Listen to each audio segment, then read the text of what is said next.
UNPAVED, Sean Salisbury here. We're bringing authentic, real stuff to you. Hardcore opinion. Sean Salisbury, a great NFL analyst, a former NFL quarterback.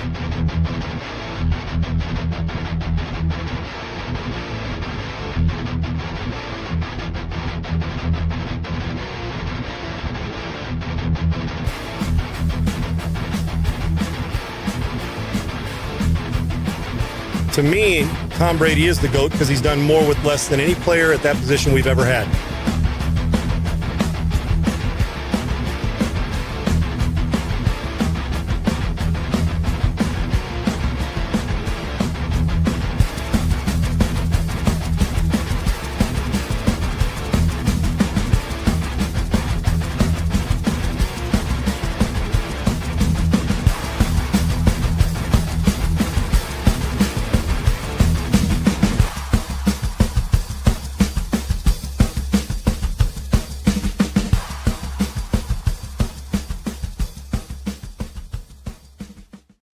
All right, guys, welcome into UNPAVED. I'm Sean Salisbury. Adam Sager will be along shortly, as will Coach JB for his Monday visit here on UNPAVED. It's great to have you along. So much to discuss. Let's dive right in. This Denver Broncos Buffalo Bills game and moving forward.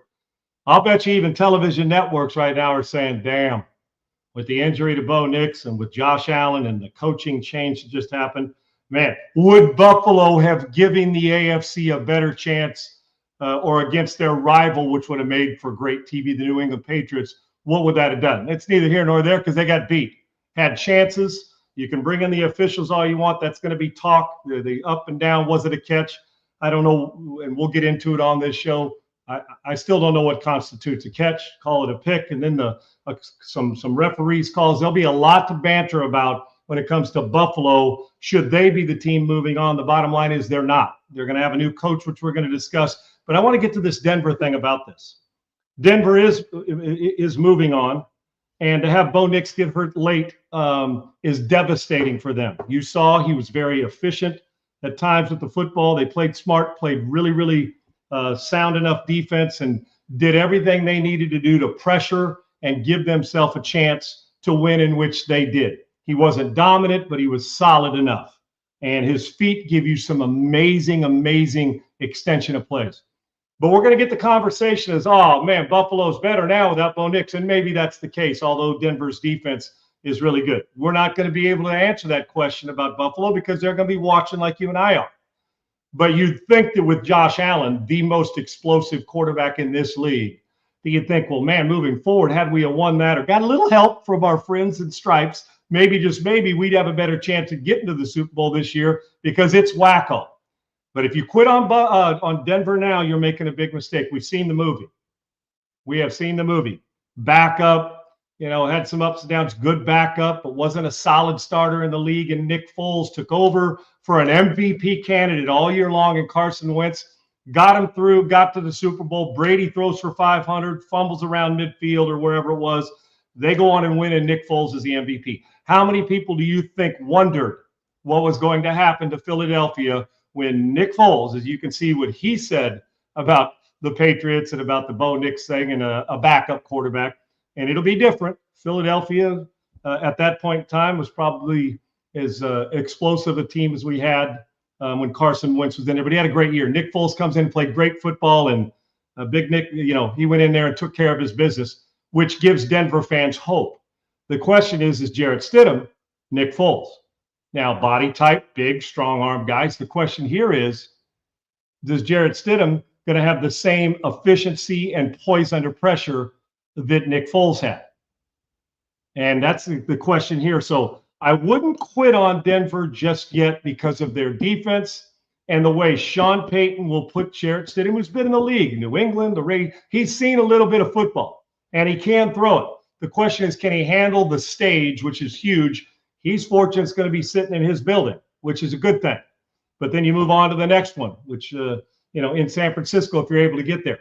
But I would not all of a sudden chalk this up New England no-brainer. Remember, they're playing with a quarterback who's in the infancy of his career and is playing great football, but still has to go on the road and deal with this in the AFC Championship game. So with Denver in this, the Nick Foles things looms. Now, it's one thing to have your backup go in. I've been a backup. We see the Jeff Hostetler. We've seen it with a lot of backups who've gone in and played really, really good football and won. Can Jarrett Stidham just play efficient enough not to put, like C.J. Stroud did, like these quarterbacks did, Caleb Williams did, putting their defense in trouble because they turn the ball over too much? If Stidham stays away from turnovers, they're capable of still winning. But the way New England's playing. So don't quit on the Denver Broncos yet because it's a backup. That's coming from a backup who stands tall for these backups, but they are better with Bo Nix. And Buffalo at this stage with a backup, you'd think would have been a better representation. That's not fair to Denver. Denver didn't back in. They earned the damn thing. And now it's up to Jarrett Stidham to have stayed ready and for Sean Payton to put him in position to take care of his business. Adam Sager real quick jumps in, and we'll get JB right off the bat. Sags, I know the talk all week's going to be the Stidham Denver. Oh, man, Buffalo would have been better with Josh Allen. And maybe they're right. But they didn't close it out. They didn't take care of their business. They didn't get the help that they would have liked, or just a call that most of us probably thought was a catch, not a pick, or at least an incomplete pass when they rolled over and didn't survive the ground. But Denver's moving on, and rightfully so. The question is Jarrett Stidham going to be Nick Foles, or is he going to be a backup that you say, I got to get to the third string guy because the second string guy's not good enough? Stidham won't make any excuses. He's played enough football right now, at least for him to be prepared to handle this. Yeah, I mean, this is the best. This is going to be the hardest job Sean Payton's ever had to do, because let's remember, he had Drew Brees for all those years in New Orleans. Now he's had a good young quarterback in Bo Nix that he's developed over these last couple of years to get them to this spot. And yeah, the injury is unfortunate, especially the second to last play of the game. You could see it when he was walking off after he kneeled down, that he was just kind of hobbling, and you could tell he wasn't right. So it sucks for Denver. It sucks for their fans that, have been hoping for this since Peyton Manning left. And it's not a great storyline for the NFL moving forward, but Jarrett Stidham can make it a good storyline coming out, playing good at home against the New England Patriots and leading this team to the Super Bowl. Right. We're going to get to, and Sags, we'll get right back to you. I'm going to bring in JB, but I can tell you now that you don't have to in certain situations. We've seen Super Bowls where people go to Super Bowls where a quarterback, even if it's the starter, has not played great but didn't turn it over. Imagine if you're Chicago, and we'll discuss those turnovers, and the last one, DJ Moore's got to be better in cutting that route off and flattening it, but we'll get there. But with Caleb or anybody that turned it over, CJ Stroud, would you rather have a quarterback go 15 to 23 with no turnovers and 150 yards and a great defense that keeps you in a game? Or would you have a great defense and a quarterback that can be dynamic and fumbles 5 times 1 week and throws it to the other team a bunch of 4 other times in 2 weeks and say, oh, we still got a better chance with him? No. Efficiency and protection of the football will be paramount. Now, if you got a Matt Stafford or a Drake May who can make and deliver throws, and you got defense to back it, great. It doesn't always happen. The Denver Broncos won't go silently, I promise you. And in some cases, people still label them the favorite because they're in their building. Their defense will give them a chance. Stidham just can't choke on his own spit. Hopefully he won't for him and the Denver Broncos when it gets to nut cutting time. Let's bring JB in. JB, are you willing, at the real coach_JB on Twitter? You see his show Monday through Friday in the mornings. JB, you're not ready to quit on Denver yet, are you? Or are you, being the fact that they lose their starting quarterback? Nah, their defense travels, man. They're going to be at home, mile high. That defense is real. They can still run the football, I think. Stidham's an experienced guy, man. He's been around for a long time. He just can't screw it up.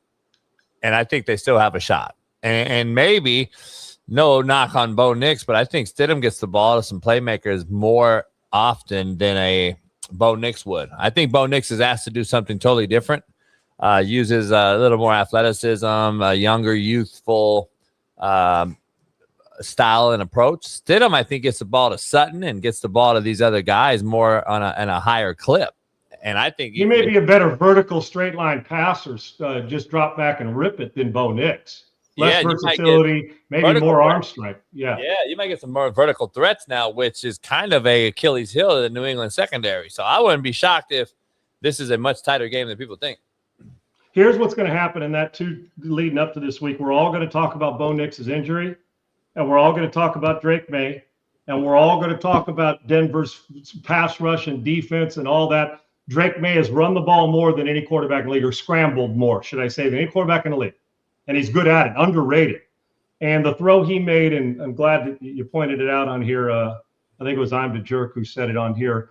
The throw that he made to the catch of Butte for the win was top shelf level. And JB, you and I have talked about that. But those are the things we're going to talk about. And what we're not going to talk about, because we spent time talking about the Texans defense, who did a really good job yesterday. We spent time talking about the Denver Broncos defense. And we spent time talking about the ability of the front seven of the Seahawks and their defense. And the back end that was played, Chicago's back end was phenomenal in the game against the Rams. Or we'll talk about certain defenses. You know, we don't talk about, even though Vrabel's head coach, enough, and we won't talk about enough this week, is the ass whooping that the New England Patriots did and kicked the Texans right in the balls. Because you could tell me, and I'm so tired of announcers making excuses when a guy, because you know what bothers me? When a quarterback throws an incompletion and stares down at his fingers like it's his fucking finger's fault. If you're hurt, get the fuck out and go sit on the sidelines. Don't give me the throw and stare, the throw and stare. It felt like every game, all I saw was quarterbacks hitting helmets and staring when they make a bad play. Don't do that, because now we know it's the old I confess, the finger did it. The bottom line is C.J. Stroud was horseshit yesterday, and Drake May was pretty good. Stroud made some throws. Caleb Williams is a freak talent, but inconsistent. And now they're playing with a backup. So the part of the group we're not going to discuss enough this week, JB, will be the New England Patriots defense. And I got news for you. They're one of the strengths of the playoffs. We're just not talking enough about them. Stidham is going to have his hand full with confusion at the line of scrimmage, because the New England Patriots are doing it really well right now with Vrabel and that defense. Yeah, I want to make sure we're clear, though. Like, I'm the jerk in your chat. He said that Texans D didn't show up. Oh, that's not true. You must have not watched the last two games. The only defensive points allowed by that Texas defense was because C.J. Stroud gave the offense the points. Like, I don't know if you realize, did you watch the game or not, but the Texans defense definitely traveled. They played well enough to win. And Stingley was on the throw. The throw that we're talking about that he made in the end zone of the catch by Butte was that you can't cover it any better. It was a perfect throw. And it was low red zone after a turnover. Yeah. So it's not like you drove the ball 90 yards. So I'm just saying the context. C.J. Stroud pissed down his leg. JB, we're going to get to that in a sec. So, but New England's defense is Super Bowl winnable worthy. They're really good. They can win this whole thing if they play like that and Drake May delivers the ball on time. They're going to be, and the AFC picture.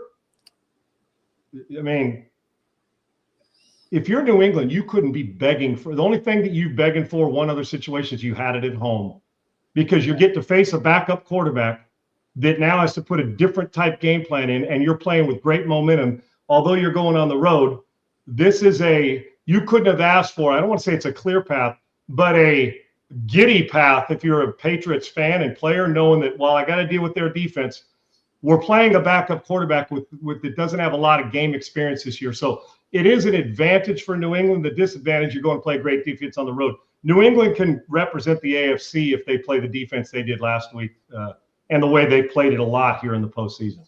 Yeah, either one of those teams can beat either one of the NFC teams. Agreed. No shot. Agreed. All right, with this C.J. Stroud stuff, he has not gotten it. I know how we talked about him 2 years ago, and I'm not a knee-jerk guy when it comes to coaching or the position. I know how hard it is, and Stroud has got some really good ability. But JB, the cold hard facts is he's gotten worse since his rookie year, not better. Matter of fact, he's gotten way worse. He's too careless with the ball. He feels skittish to me. He doesn't feel as aggressive to me. He's a good kid, but there's something missing from his game, whether his head's in the wrong. We can go through the mechanical 2 X's and O's stuff, but there's this feeling of, and I don't want to hear anybody say, well, he's still affected by getting hit all the time his second year. Well, get in fucking line, dude. This is called playing pro football, and you get paid. I would not pay him $55 million to lead my team. I can't. This has cost him a lot of money. If you felt like you did about Darnold at the end of last year, at the end of the season, they'd be like, well, man, we're Minnesota, we're going to let him go. Sam Darnold, man, that looked like the Jets Sam Darnold. What are you saying about Stroud? Do you know how hard you got to try to turn the ball over 10 or 11 times? Lay it on the ground 5 times and throw it to the other team 4 or 5 times. Hell, there was 3 or 4 other balls that should have been caught and picked. And I'm a Stroud fan, but this is where somebody's got to put their foot in the ground and say, draw a line. I'm telling you, while it's not just him, play calling, situational football, CJ Stroud is a big reason the Houston Texans are going home for the playoffs now.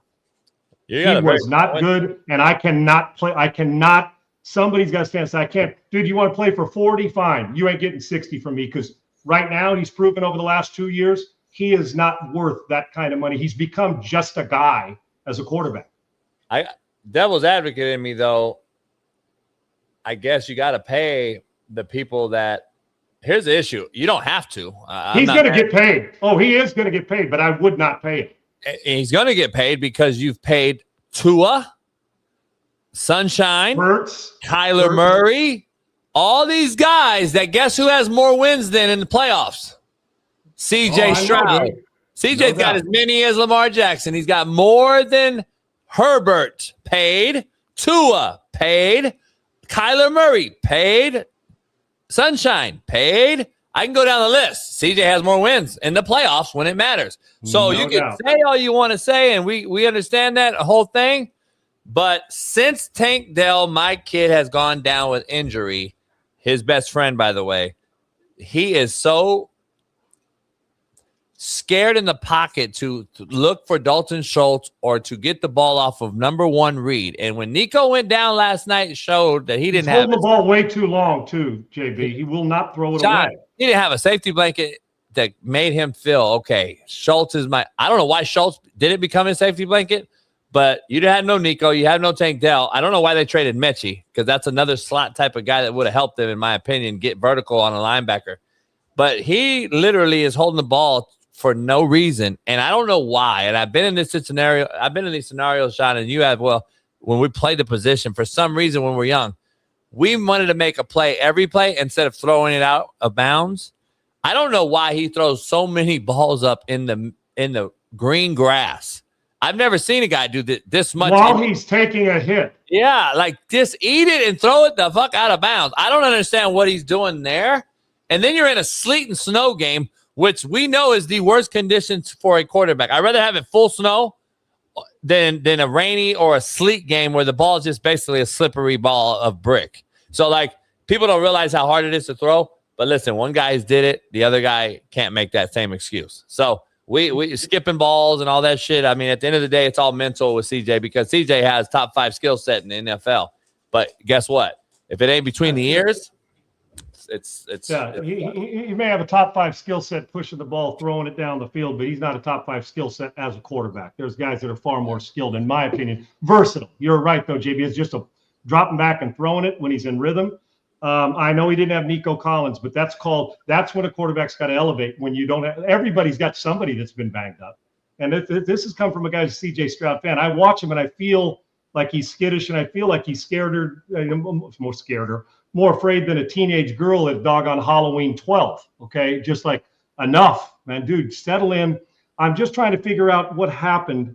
I know he's had a couple different coordinator changes and the rest, but what happened? And I know Tank Dell's part of it. But you know this, JB, you lose a player, you got to find a way to elevate your game. That's why we pay you $55-60 million when we do. And for all the love CJ Stroud earned as a rookie, the shine is off that right now. There's a lot he's going to have to do this offseason. I know he can throw, and he may come back and be the MVP next year. I don't ever quit on guys. Why? Darnold, Geno. We've seen Geno's reclamation projects, and none of those guys started their careers like CJ has. He's just going the wrong way, whether it's poor mechanics coaching, whether it's, dude, get rid of the ball, whether it's, man, get your head in the right place, whatever it is, because he can throw it. And he was a great mid-level thrower we saw when his rookie year, but he is not getting better, and I can only go by. That's why don't put somebody in the Hall of Fame as a rookie, and don't bury him as a rookie, because there's growth that goes with this position. This is about the natural growth. But we're going to walk right out of natural growth and into $60 million? Nah, I can't do it, because I hate to say it, they had no business with that offense beating the Pittsburgh Steelers. And if Pittsburgh's offense would have been even a little bit good, they may have had trouble. But 2 defensive touchdowns, they helped. CJ Stroud right now, CJ Stroud has as important an offseason as any quarterback that is in that pay period area that we've had in quite some time. He is sitting on it, but he's going to get paid, JB. I wouldn't pay him $60 million. I don't think he's worth it right now. And hell, who's a better player? Who throws the ball better to you? Who's a better player, Darnold or him? Right now, Darnold. But okay, yeah, the thing is, if they're both free agents, who would you take? Right now, both the same team. I take Darnold. I'm a Darnold guy. I'm a Darnold guy. He's won 28 games in 2 years, and everybody shits on him. Here's the thing: put him with some competent roster like you have with Minnesota and Seattle, and look what Sam Darnold is. He's a upper tier quarterback in this league that I think is so bad and watered down. Put some guys around some competence. That's why I take Sam Darnold, because he's proven and he can win multiple games yearly around competence. And CJ has a Super Bowl winning defense, and I don't know if you're wasting that defense, because we know rosters change in the league very, very quickly and often. CJ and Will, the DN, is on the same draft class. You better figure out Will Anderson. You're going to lose some pieces here, and it's a very small window to get to a Super Bowl. And offensively, the Texans have failed that great defense, and I don't know if you can continue to gamble and hope you can keep that defense intact and miss on the quarterback position. So this is something you have to make a decision internally here soon. Yeah, when they both win, it was the second and third picks of that draft, right? Back to back for them, right? JB was the second 3 or second 4, regardless. Stroud and then Will Anderson, they had 2 picks.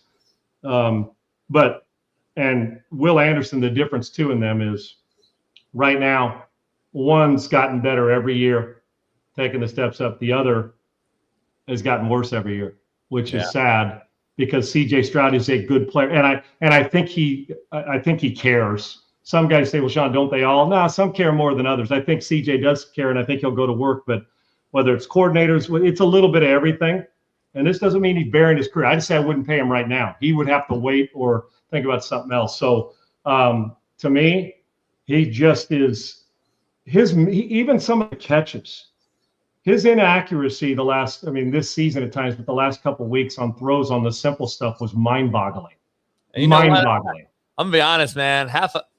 We got to get rid of these fucking 7-on-7 quarterback guru fucking trainers. I can't stand them. I can't stand them. I know CJ personally. I know CJ, and I know who his coach is off the field, out of the NFL, and he's a joke.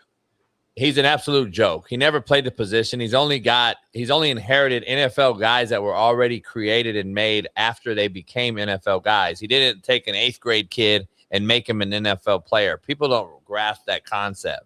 So at the end of the day, CJ, you got to get with a real quarterback guy, man. You got to get rid of the D2 wideout that's now coaching quarterbacks because Deshaun Watson made him famous. We got to stop this crap, because it's clearly, if I'm watching CJ in the games, Sean, and you and I are sitting here looking at mechanics, and I'm sitting there like, why the fuck is his feet so far outside of his shoulders?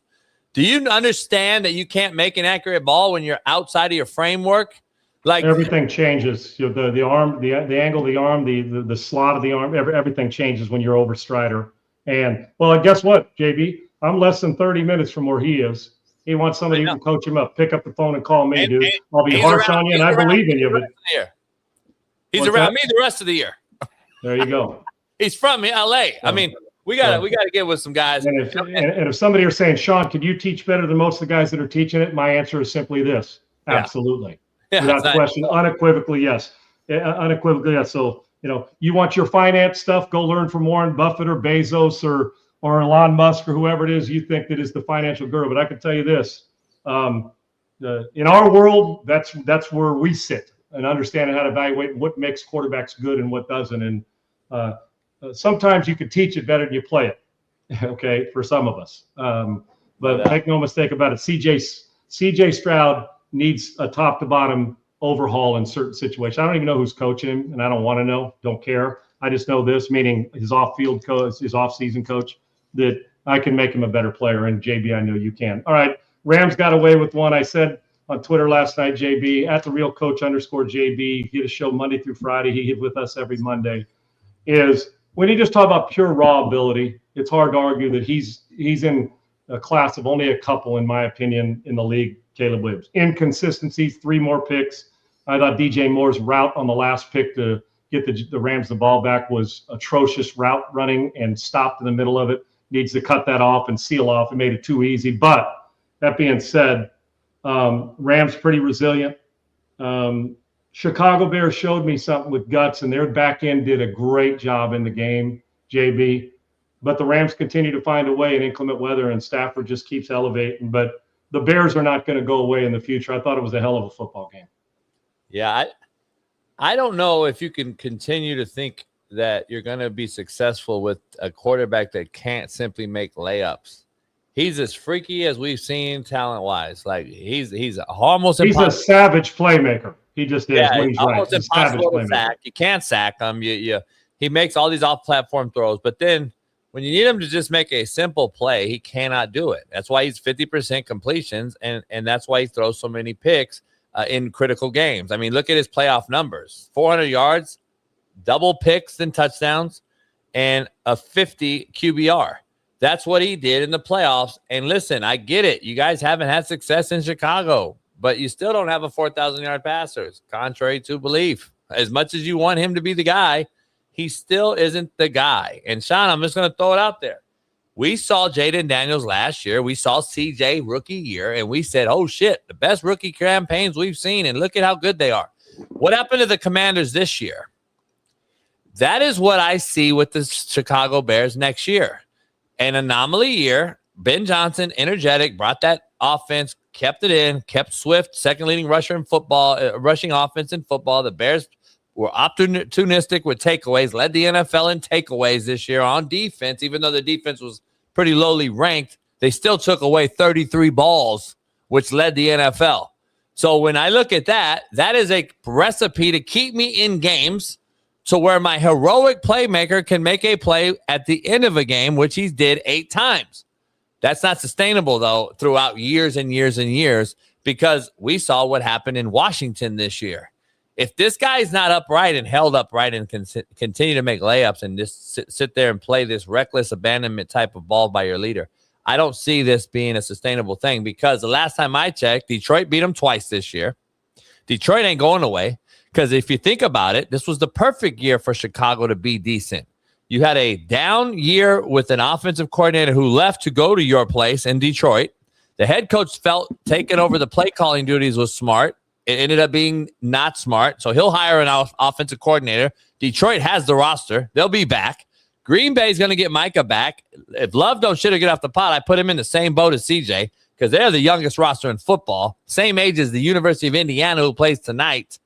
So you have a Green Bay team that's going to be back, and I'm not going to sit here and think that O'Connell's not going to figure out his quarterback position in Minnesota on another loaded roster. So Chicago don't have just this automatic, we're the NFC North champs every year. I think this is a team that can actually fall again in a really, really good division when everybody's healthy. So that's my take.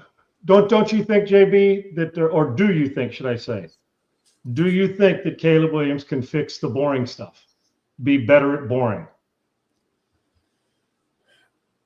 Yeah, I mean, I like the fact that Ben's put him under center. We saw him in college where he never got under center. He never was ready to play professional football because Lincoln Riley simply doesn't prep his QBs for the next level. He gets Heisman guys and creates these freaks of natures like Caleb, and then he doesn't end up the maturation process from Lincoln Riley's quarterbacks, just you don't see it in the NFL. So Ben took that and said, I see the talent. Let me get your ass NFL ready. Let me put you under center. Let me make you more of a threat under center with play pass and boot nakeds and other things that you're so athletically gifted to do. Your arm talent's one of one. So let me do some things under center. So I think he adapted to that. He grew. Now the fact is, I don't know if his height helps him though, which is why you put him in the gun in college, because he's a guy that's going to struggle under center in the NFL when everyone's 6'8" ahead of him, and he's going to have problems because he's not a long arm guy. So, and he's a quick, compacted deliverer, just like you and I were kind of. He's not an over the top full release guy at 6'1". So let's be honest, is he better suited in the gun? But then we hurt our offense. It's a chess game that Ben Johnson's going to have to play as he grows and enters year 3, because their offensive talent is still going to be back. Are they going to shore up the defense and get better? I'm sure they're going to make some addressees in the draft. But I don't know if he's a guy that's sustainable because you run around all you want. We've seen the Kyler Murrays dissipate. We've seen Lamar Jackson get older and older very quickly. We've seen these guys. If you can't throw the ball from the pocket consistently, who's the 4 quarterbacks left, Sean? The same thing I always say. It's Darnold, it's Stafford, it's Every year, McVay, every and year. It's Stidham. I can You'll get a Jalen Hurts anomaly every third year. Yay. Yeah, right. But you know what? Still, what's the talk on him? Got to be better and more efficient from the pocket if you want to elevate your career. We don't have quarterbacks that run first, throw second, win Super Bowls. They just don't. Yep. They don't. Well, Sean, what about Elway? Elway was pass first, run second. Steve Young, great scrambler, one of the great pocket passers we've ever had because of the way they used him. I'll say this. I thought that as much as I love Ben Johnson, I don't think until you saw late in the game, I don't think that they used his legs well enough on schedule, meaning forced runs for Caleb Williams. The guy is a freak show talent. I would have milked it to the end because when he gets out there, he made a couple big runs. The guy is hard to bring down. I would have utilized his legs more early in the game so it didn't come down to what it did come down to, a poor decision and a poor decision by a receiver at the end. Are the Seahawks, I'll leave you with this, JB, are the Seahawks the best team in football? No, I think the Rams still are. They've played as bad as they could play in 2 playoff games and got by. And, Sean, that's got to be the scariest part because McVay dominates Seattle offensively. As good as that defense is, he's the one key factor. He's like the common denominator between success and failure because of what they do offensively, getting into 12 and 22 and 32 and all these different things, and still having Nakua and Devontae Adams, 2 game-changing guys that will make plays in the pass game. Matthew Stafford's not going to have no weather issues this week. He's not going to have that sleet and snow and all that crap and play as mid as he's played through 2 games, and they've still won the game. I thought he abandoned the run game yesterday with Kyron Williams, who I thought could have sealed that game in Chicago. I don't believe that game should have been that close, but you can't be more nervous if I'm a Seattle Seahawks fan because the Rams, by the way, Matthew Stafford, look at his stats this year alone in the 2 games. I mean, 600 yards, no interceptions. They were up 16 with 9 minutes. They dominated them for 3.5 quarters. I think the Rams are the Seattle's worst nightmare matchup. And I'm going to say this because the things he does to manipulate that front 7 is what is different than other teams. You saw the Niners just try to take it head on and got clearly dominated. And Sam Darnold didn't even have to do anything in the pass game. They threw it, 15 times. They didn't even need to do nothing against that Niners, which I call the blowout.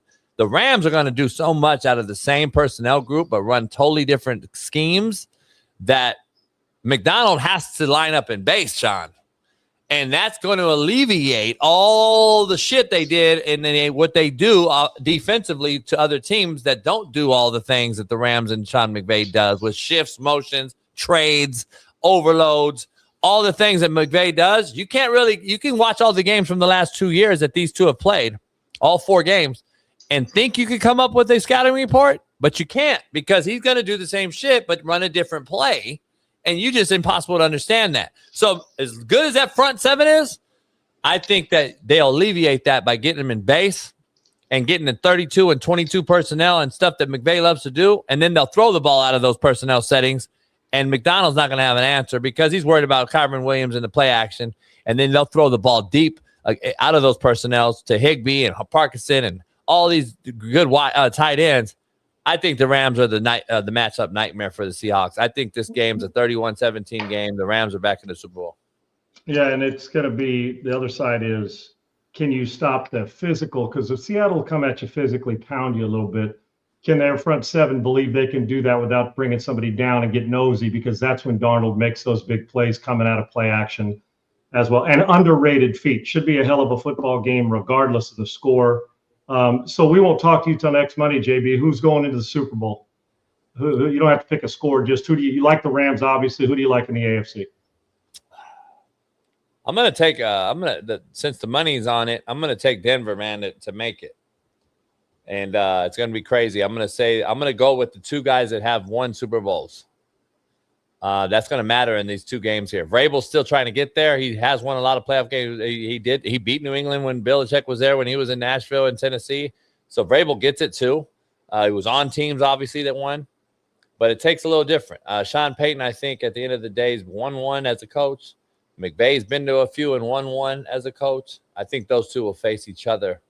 And then short trips for both, JB, to get to the Super Bowl. Short trip from LA and a short trip from Denver. Yep. To get to the Super Bowl, and East Coast fans might be a little pissed if that happens. But we're in for one hell of a one. We'll break it down. You can hear it all on JB's show throughout the week. You got a winner tonight, JB, Miami, Indiana game? Man, I mean, if Indiana is going to stay perfect and make this historic deal, you got to almost go with Indiana. But I am going to take Miami in the points. I think they keep it within 8 because of the O-line and D-line's discrepancy. They're the most NFL-looking roster. They clearly, from top to bottom, more talented than Indiana, but so was Oregon. So this is a well-coached team in Indiana.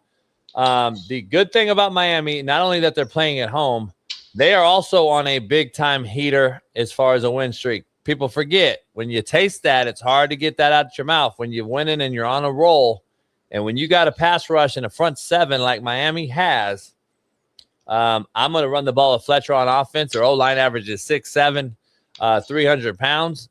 Indiana's defensive line is 6'2", 290. That matters. I don't care if you don't think it matters. It definitely matters. And I think Fletcher can get 80 yards rushing. And I think Tony has to make a game-changing, back-breaking type of play to keep them in it. And ball control, keep the ball out of an efficient Mendoza's hands in that offense that Cignetti runs. I think Miami can keep it close. But if we're going to be honest, if I had to bet the house, I'm going to just roll with a team that's undefeated. Yeah, I would. It's interesting, JB, and I'll let you go, is normally in a situation where a team's not familiar with this, meaning Indiana, they're a basketball school the last 2 years, you'd start to wonder, well, can this be overwhelming for somebody who takes a deep sigh and says, look what we've done. Yeah. We're Indiana. We're not supposed to be here. We're on house money. Fuck house money. Yeah. You may never see. Indiana's not going undefeated and win a national title again. It's hard to do. They may win another national title. Cignetti's awesome, but it's hard to do. As long as they guard against that, and I think they will. Why? Because of the man who's changed the culture in the building. And you don't want to get into a passing fancy. As good as Mendoza is, you're going to have to stabilize the big guys up front. But the one thing going in, JB, the end of the season, the last couple games in the playoffs, they are curb stomping everybody. They should expect something more physical from Miami in this game. Great stuff, brother. We'll talk, and I know you'll be cooking it up and having a good time tonight, and appreciate the great insight on this show. And boy, what a hell of a weekend for football and some of the spectacular plays that were made this past weekend. We'll talk to you on Monday, brother. I'll talk to you throughout the week. All right, brother. Thank you, man. Love you. Let's bring Adam Sager back in. Yeah, we'll get to college. We got to jump back in here to these NFL playoffs, but there's so many little sidebars. The thing that'll be talked about the most this week will be Stidham. The thing that'll be talked about the least will be the New England Patriots defense. And it shouldn't be, because Drake May, Vrabel has this team adding a lot of confusion, and there's not going to be enough reps to go around for Stidham this week to be fully prepared for what he may see. Although, having been a Patriot, maybe he gets it because Vrabel, Belichick probably have some of the similar verbiage and audible checks defensively. Right. Stidham haven't been there, but things change. They know that he hasn't had enough live work recently for you to say, feel comfortable. But sometimes, Segs, haven't been there as a backup. You go in and you're really like, man, nobody's catching. I just go let it rip, prepare and let it rip. And that's got to be Stidham's approach, because Foles did that, and Nick Foles will forever be a hero in Philadelphia. He's got a chance to be the biggest hero out of there since John Elway was as a starter. So we'll see if Denver can pull this off in a short time period when Stidham hadn't got a lot of number one work. We'll see. Yeah, if you think back to March, I think is when free agency is. And remember, the New England Patriots went and signed Milton Williams from the Eagles to a big contract. And everyone's like, what are they doing? I mean, that's arguably the best free agent signing of the offseason. And no question, he's really showing his teeth these past couple weeks. Playing better in big games, too. Yes, yeah, no doubt. And he was a game record last year with the Eagles as well. And that's why he was so highly thought of. Just everybody thought, oh, with that Eagles defense, he's just one guy. So, but he's shown in New England that he is that type of guy. at the defensive tackle position. Well, one guy makes everybody else elevate their game. Says we think it's just the quarterback. On defense, you get a guy that's an energy guy that's knocking people's dick in the dirt. Next thing, and making consistent plays in the run or pass or whatever position you're playing, and you impact it on defense. There and that energy, the guys feed off that, man. They just do. So it's not just quarterback and coach. You get a defensive guy in there who listen, I'm just telling you, the 49ers would have looked different if Fred Warner's playing. Just on energy and belief alone, they would have looked a lot different. Not saying they'd have won, but it would have been different because the guy sitting next to you almost feel like when I always used to talk about receivers and Peyton Manning. Hell, if I don't show up or I run the wrong route, I'm going to have the wrath of Peyton Manning on me. Shit, I don't want that. So you elevate. Same thing defensively. When you got a team captain stud that is demanding you to live up to what we are, it elevates. They didn't have that. They were undermanned and they got their ass kicked in that one. But the New England Patriots, Denver, backups always at this time of year, Segs, at some position, whether it's tight end, whether it's a wide receiver, a third guy, have to rear their head because it's just not the stars. Because some star in this Final Four is going to choke. We saw it this past weekend. And I hate to say it, but it was choke factor in Houston, meaning even though it was in New England, their offense, it was choke city. It just was. They didn't look good. I don't care about it. I mean, they just did not offensively. That defense got to be like, well, I don't know what else we can do. Right. And they got to get better at that. So Denver will be ready to play. It just depends on if Stidham can handle all the stuff that's going to go with being the starter. Yeah, and I don't have a feeling as of right now that can happen. I mean, just with the way what they did to C.J. Stroud, and I know C.J. Stroud, I've been trashing him for a few weeks now because he's been that bad, and he continued it this weekend. But, something you and JB talked about was, you got to pay C.J. Stroud because of Tua, because of all these guys, Kyler Murray getting paid. My question is why? Why do you got to pay him? Yeah, he's won 3 playoff games. Great. In those 3 playoff games, their defense has scored 32 points. Their defense has scored 32 points. They've only given up 32 points in those games. So they're dead even when it comes to just their defense in those 3 victories. It's not because of the offense is strictly responsible. Yeah, the offense is strictly responsible for that ass whooping. But I don't, I don't want to hear from anybody. Oh, you got to pay C.J. Stroud because of you. Don't give me Tua, Kyler Murray, Trevor Lawrence, all these guys because they got paid. No, should C.J. Stroud want the money those guys got? Of course. I think JB basically talking about the optics. People are doing it, so they're overpaying because he got these. But in truth, at some point, kind of like NIL, when a coach or a transfer portal coach says, no, he's not coming here. We're not paying him, like what Tennessee did and sent Nico on his way. In the NFL, somebody's going to have to say, you know what? I'm not paying him. Go the Jim Crane route in baseball. I'm not giving you an opt-out, dude. You want to stay here for $24 million? You got it. For $30 million and an opt-out, it's not happening. Bam. And we'll still be competitive. As good as much. And I'm a Stroud fan, Segs, but I've watched him go like this, down, and down. And it's just, and it is for a lot of reasons.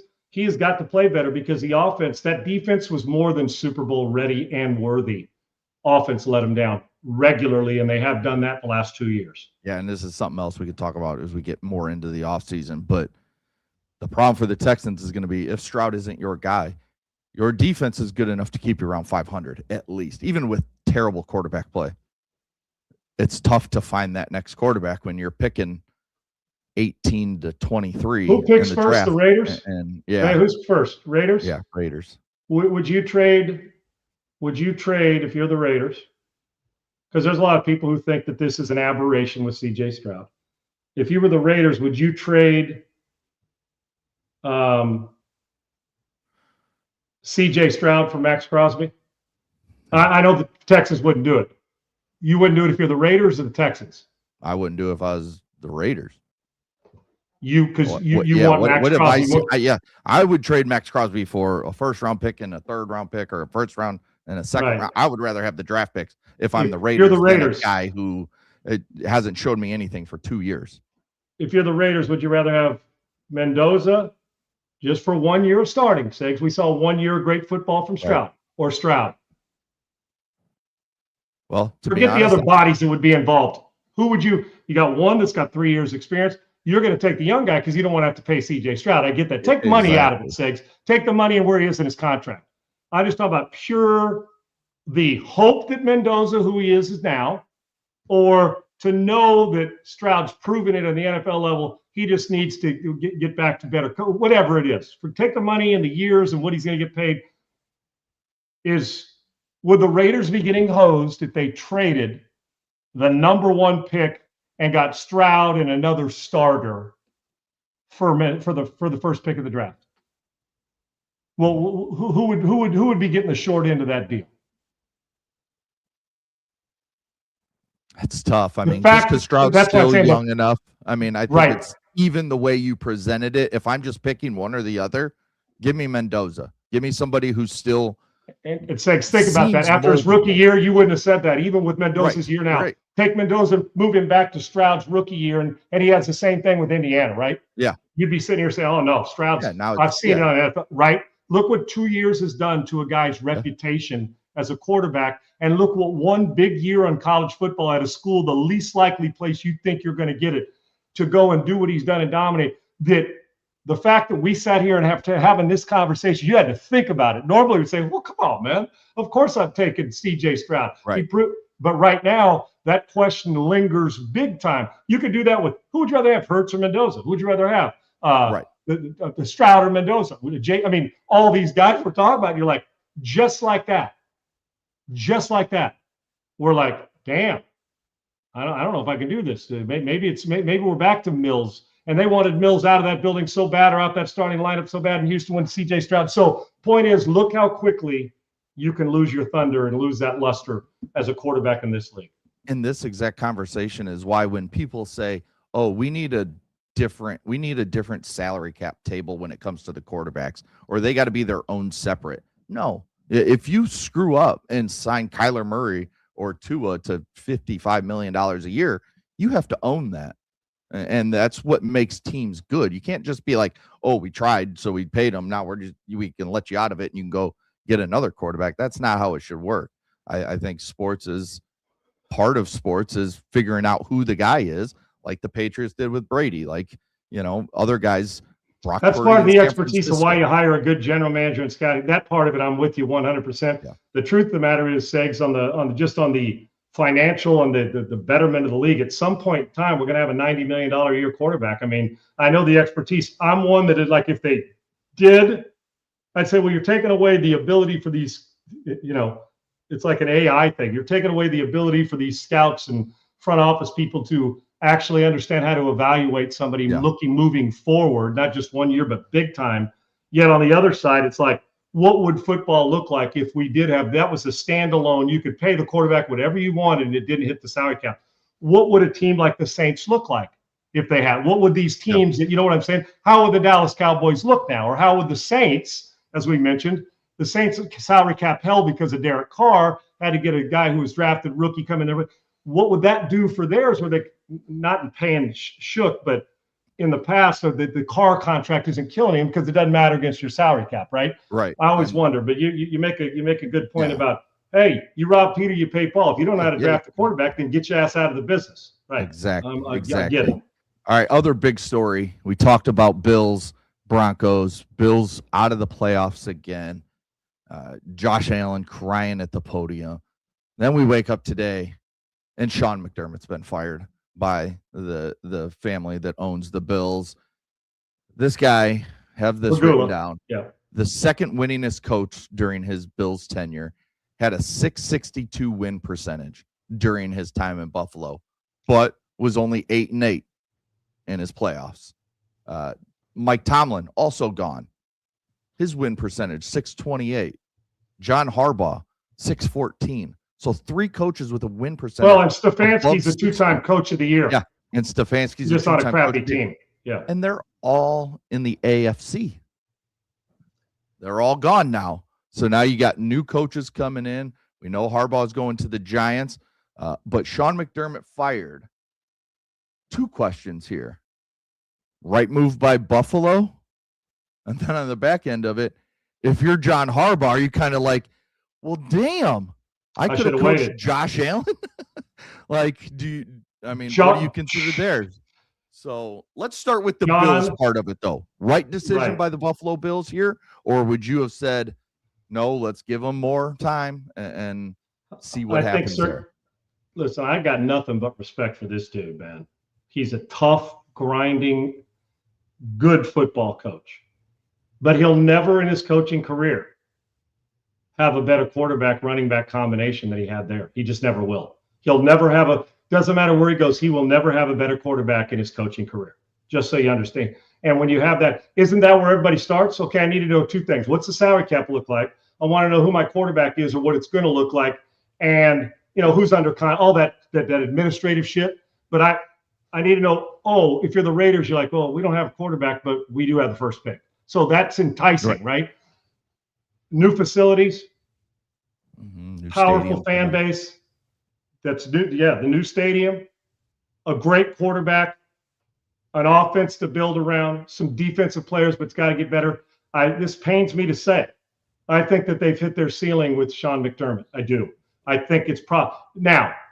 When I say hit the ceiling, does that mean he's a hack coach and shouldn't go? No. Look at the records we just mentioned of the guys who. And John Harbaugh, just throwing this in. If you say, well, John couldn't wait. Well, the Giants probably would have waited. And secondly, if you say, well, no way, McDermott's getting fired. Well, John, look how they did you. And Bobby, they felt it was time. Look how Mike Tomlin, even though he supposedly walked away. So with this whole thing, it doesn't matter what you've done. Harbaugh had what? An average season this year with all these injuries. And he's been 12 of 16 times been in the playoffs. And he got fired. So McDermott, same way. It comes to this, Sigs, postseason problems. And do you know that they won't put any of it on Josh Allen? And I understand it goes right to the coach when you want to fire him. That's a great job. And now if we went back at the start and said, which one of these jobs is the best one? And it was available at the beginning with all the open, I'm taking that one. That's the best one because of everything. The loyal fan base, great place, the craving of a Super Bowl, and you got the superstar to start with. This is a huge coaching. I would have moved on. I love Sean McDermott, but I would have moved on. But I can tell you this. If you're the Raiders and you want toughness implemented, Sean McDermott should be hired if he wants this job, like a Mike Tom. This guy belongs in the respectful, top-notch coaching categories. It's hard to win because if it wasn't hard to win in the postseason, then Lamar and Josh Allen would already have Super Bowl rings, and neither one of them do. So lump them into the coaching thing as well. They don't, and that's the way it works. So McDermott should be working again if he wants to soon. And the Buffalo job would have been the number one job of all these that came free. And I believe that if John Harbaugh was still available, he'd have looked long and hard at that because the guy that plays under center.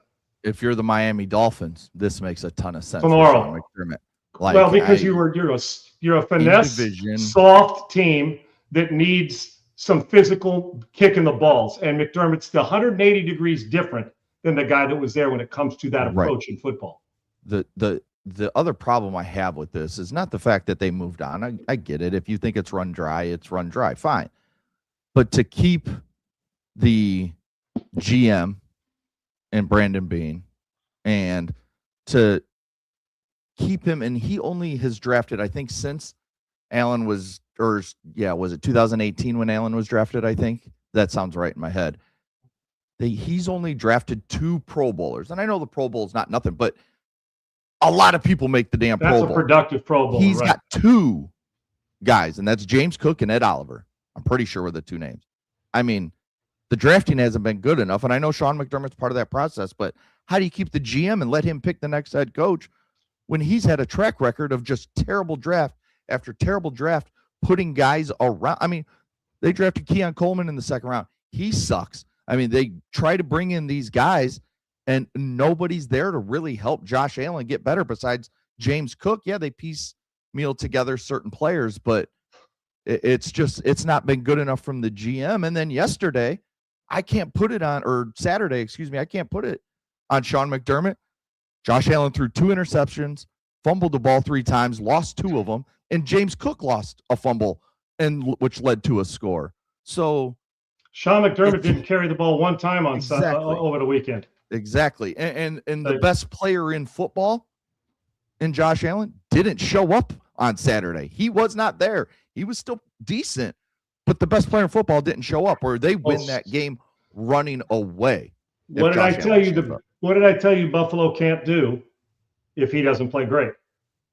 Even when Cook's playing pretty good, you get some – tell me, for a fact, I said, even if he plays good, they may not win. Yep. Others, we'll take a look at, did Stafford play great this past? No, played good enough, and they reared their head. Caleb Williams, he didn't play great, made spectacular, but wasn't the Buffalo Bills, but they hung around with a chance to win in the end. My point is, Segs, Buffalo, if Josh Allen doesn't play great for some reason, most of the time, they're just not going to win against good teams. With the way he played that weekend, they'd have beat the Saints, or they're going to beat a team, the Raiders, of course. But I told you going in, if he does not play great, I just don't see them being capable. And sometimes it runs out. You can't expect him to dress in a phone booth every week. And you're right about that game. You're right about the turnovers. And I will say this to you about the McDermott, Buffalo, and GMs and the rest of it. GMs have some of the biggest hall passes in sports. They'll draft the guy who doesn't make it, and then we can build in an excuse.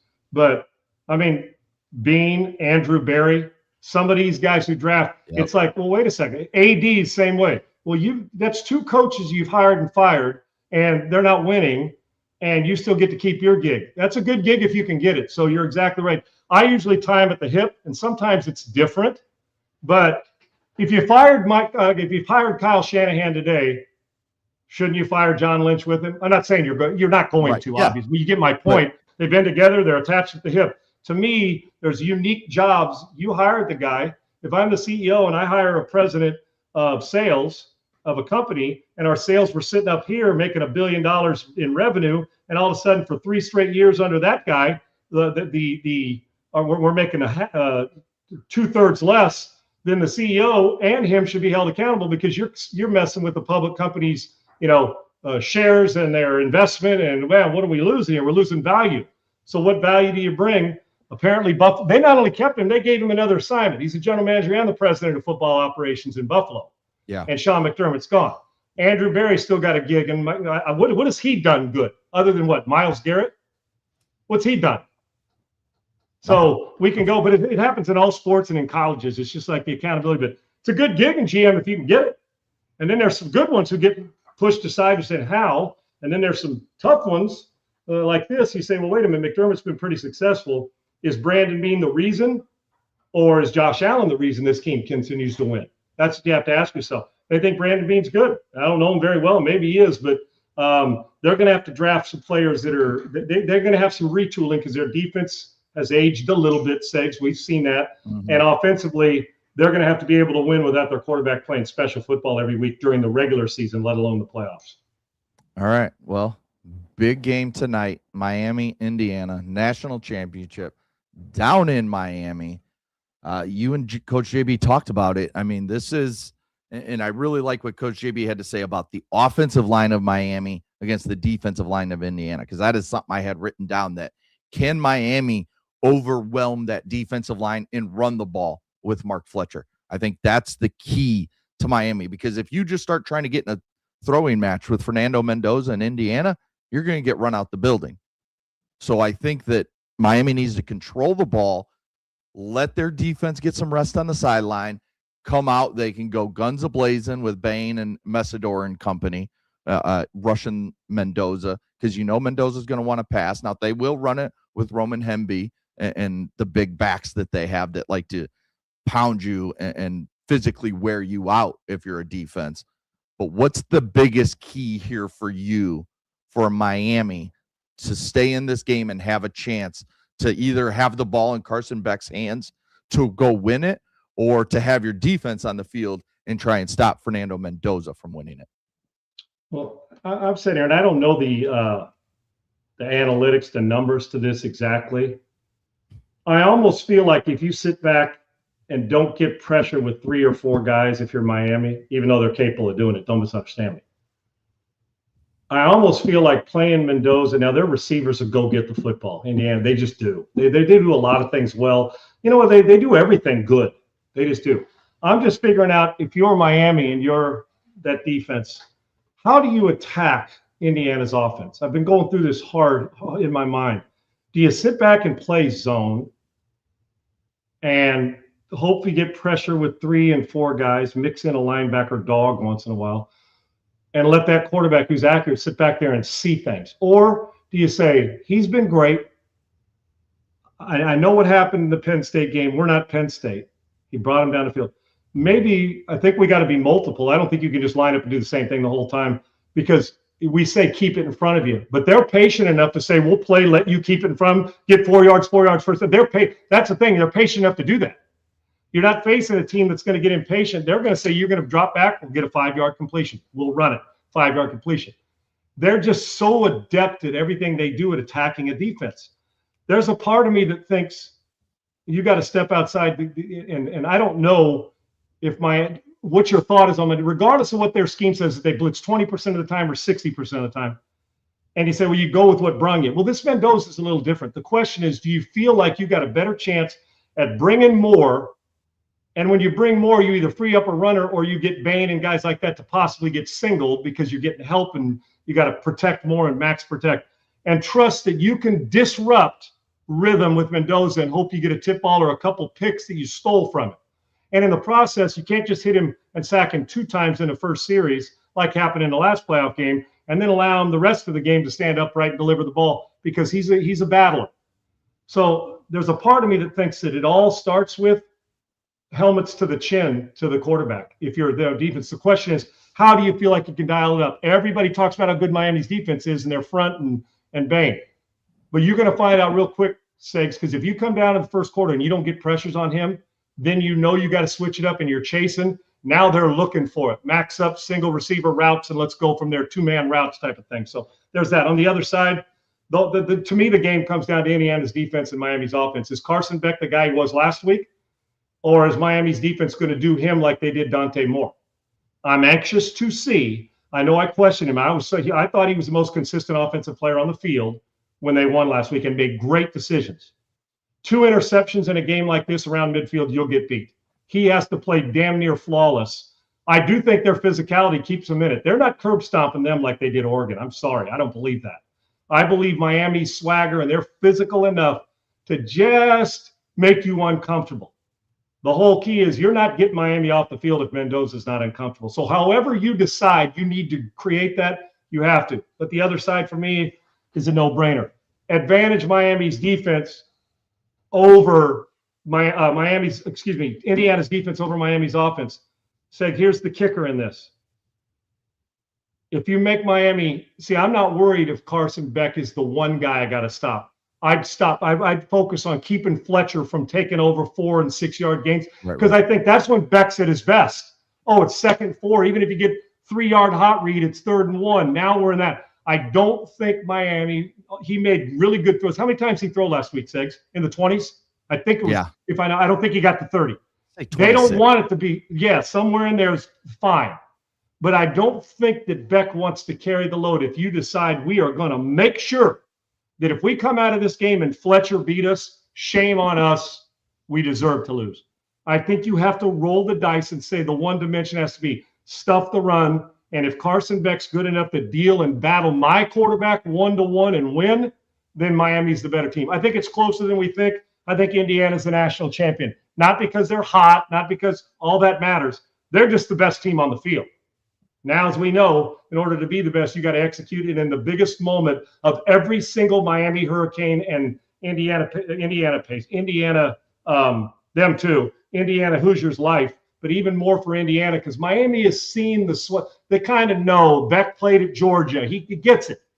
They haven't. They've seen it on TV. They've seen playoff games, and they're curb stomping everybody. It's different to be able to settle in, but there's something that tells me that this is not going to affect Indiana, and it would affect a lot. You got a 1-year starter who's in the biggest game of his life. Can Mendoza continue this onslaught in this Indiana team of the way they're beating up on people? If he's not uncomfortable, Miami may get boat raced. I like that. I mean, that matchup, but Miami's defense is physical. I think the biggest key is the Indiana defense versus the Miami offense in keeping Fletcher from changing the game and making Carson Beck do it for 4 quarters, not just 1.5. Yeah, it's going to be fascinating to see this Miami defensive plan against Mendoza. That's my biggest part of this game. And you talked about how do you approach it? Do you send the blitz and just try and get in his face and hit him early and maybe just try to make him a little uncomfortable in the pocket, which I think really, really would help Miami? Or do you just say, Bain and Messidor, get going and get after this guy and let's make his life hell? And we need you guys to do it as a front 4 and allow everybody else to cover Cooper, Surratt, who are so good in space. Segs, that point there, that's what they got to decide on Miami's defense early. If they're not disrupting, then what do we do? Now, if you're getting disruption without pressuring, and it's just the advantage Miami, if it shifts then like you can that, start playing around with some blitzes and then you can do a lot of disguise, and there is no doubt it all starts the disruption there. And I know we knew he got hurt, but I guess Segs breaking news, Charbonnet's out with confirmed ACL.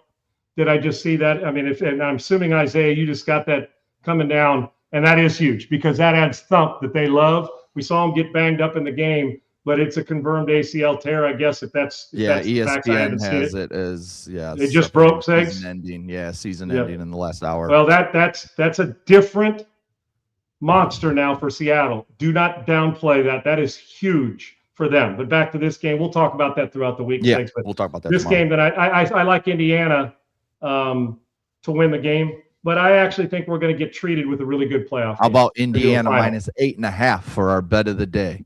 8.5, is that too many points? 47.5 is the number as well. I'm taking Miami with the plus 8.5, but I think Indiana wins the game. Okay. Yeah, I think we're looking at a closer game as well. So I'm taking Miami. 47.5, I'd probably take the over.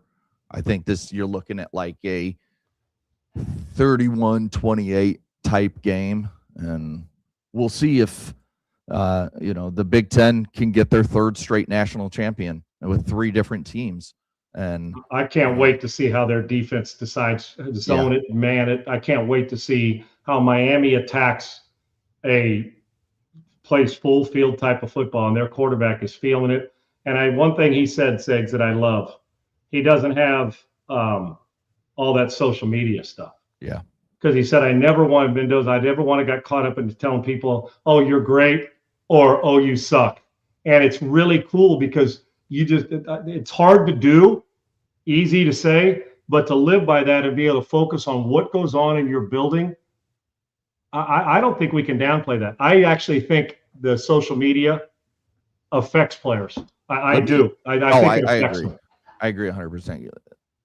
Tell me if I'm way off base here, but it just feels like seeing his interviews over the last couple of games, like going back to the Big Ten championship, and all the just kind of the weird stuff he's saying and doing, and the way he acts, and kind of he's just a weird dude.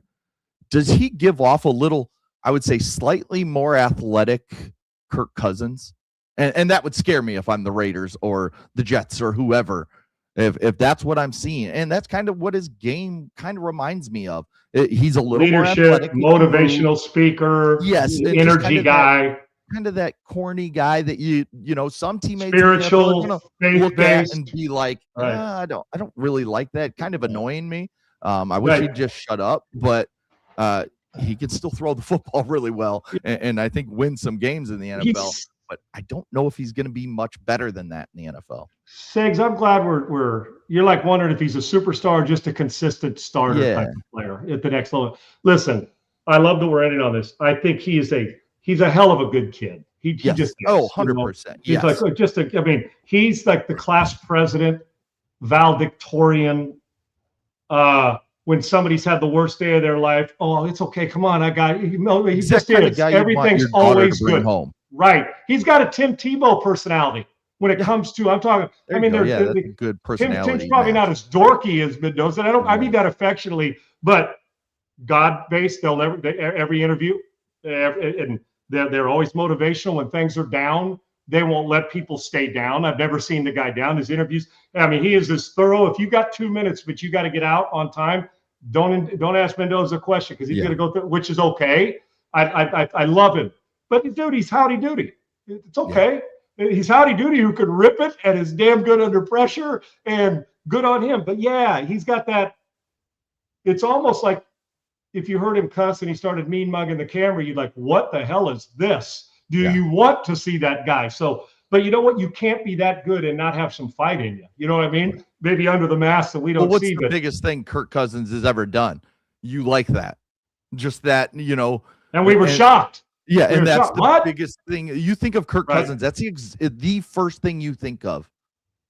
when you think of Right. Kirk Cousins, the And quarterback. yet he's thrown for 8 billion yards and Yeah. a 4,000-yard guy, and players, teammates love him. Listen, you want Mendoza on your team. He approaches it different than some in-your-face Baker Mayfield guys or, those kind of guys. But you know what? What an easy guy to like, an easy guy to root for. But if you're asking, is he kind of, are you over the motivation? Is he a kind of a little bit howdy do? Yeah, but Segs, what's crazy? You know how some guys try to be something they're not, try to be a tough guy or try to be Mr. Spiritual or whatever.